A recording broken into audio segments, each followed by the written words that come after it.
असलम। तो अब हम स्टार्ट करते हैं एक्सटर्नल जेनिटेलिया फीमेल एनाटमी में। इसमें लेबिया मेजोरा है। लेबिया मेजोरा जो है वो बना होता है, उसके अंदर एडिपोस टिश्यू होता है जिसमें सेबेशियस वेट और फ्यू स्पेशलाइज्ड एपोग्राइड ग्लैंड होते हैं। लेबिया मिनोरा है। मिनोरा में ये बताना है कि आपने इसके अंदर सेबेशियस ग्लैंड है लेकिन इसके अंदर एडिपोस टिश्यू नहीं है। फिर इसको रीड कर लेना। और हाइमन एक थिन परफोरेटेड सी कर्विंग होती है म्यूकस मेम्ब्रेन की और क्रॉसी एंट्रेंस ऑफ विजाइना। जहाँ पे विजाइना की एंट्रेंस होती है ना, वहाँ पर एक कवरिंग सी होती है, उसको हम हाइमन कहते हैं। और उसके अंदर ना होल्स होते हैं, परफोरेटेड होती हैं, क्योंकि ना जब मेंस्ट्रुएशन होती है तो मेंस्ट्रुअल साइकिल के वो ब्लड आता है तो यहाँ से फिर नीचे से निकलता है ना, इन होल्स से थ्रू निकलता है, तो इसको हम हाइमन कहते हैं। ठीक है। तो remaining tags after the rupture during the intercourse are called carunculae myrtiformes. इसमें क्या होता है कि जब इंटरकोर्स होता है ना तो हाइमन जो है ना वो रप्चर हो जाता है और उसके कुछ थोड़े थोड़े पार्ट्स रहते हैं, उनको हम ये कहते हैं। ठीक है। अब इंटरनल रिप्रोडक्टिव ऑर्गन्स में हमारे पास क्या आता है, विजाइना। विजाइना में सबसे पहले आपने कहना है इसकी एपिथेलियम जो है डिवाइड स्क्वायमस एपिथेलियम है। बेस का जो साइज़ है वो 9 centimetre posterior 7 centimetre year wall है।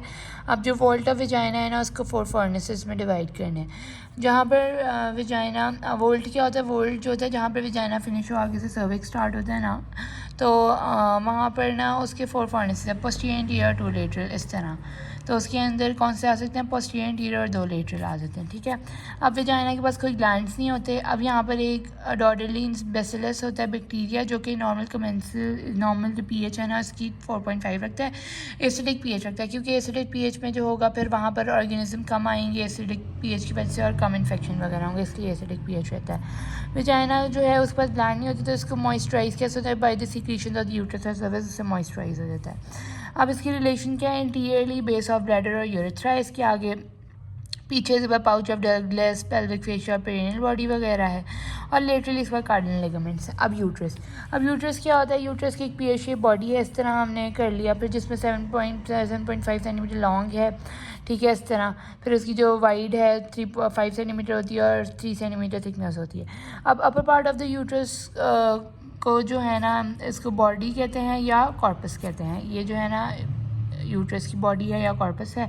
फिर जहाँ पर फलीपियन ट्यूब्स लगी होती हैं वहाँ कॉर्नू कहते हैं। फिर जहाँ पर अबव द कॉर्नू जो है वो फंडस होती है और नीचे से जो थोड़ा नैरो पार्ट होता है उसको हम इस्टमस कह देते हैं।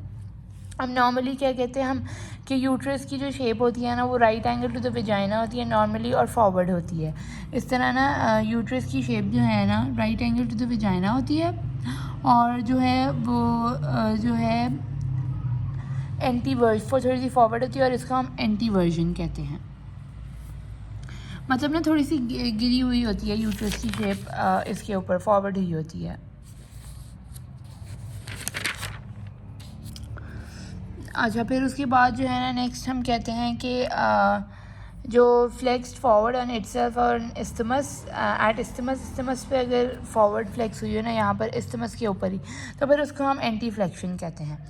अब जो है इसकी लेयर्स होती हैं, बाहर वाली को पेरीमीट्रियम या हम पेरिटोनियम कह सकते हैं, फिर अंदर मिडल वाली को मायोमीट्रियम कह सकते हैं और इनर वाली को एंडोमीट्रियम कह सकते हैं। ये है हमारे पास यूट्रस की 3 लेयर्स। ठीक है। अब हम आगे स्टार्ट करते हैं सर्विक्स को। सर्विक्स जो है हमने कह दिया 2.5 सेंटीमीटर लेंथ होती है।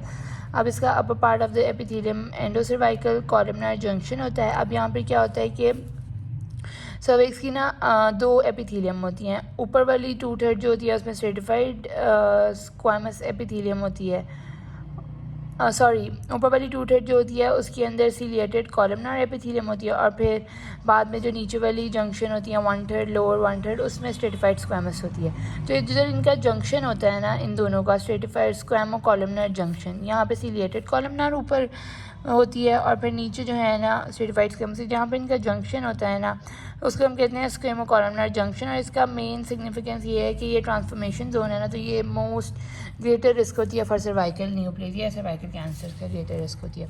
अब फॉलिपियन ट्यूब्स बता दिए 10 सेंटीमीटर लेंथ होते हैं और broad ligament of the uterus run करते हैं the broad ligament of uterus, जिसको हम मेसोसेल्फिन कहते हैं, और 4 पार्ट में ये डिवाइड होते हैं। सबसे पहले इंटरस्टिशियल पोर्शन होता है with in the uterine wall.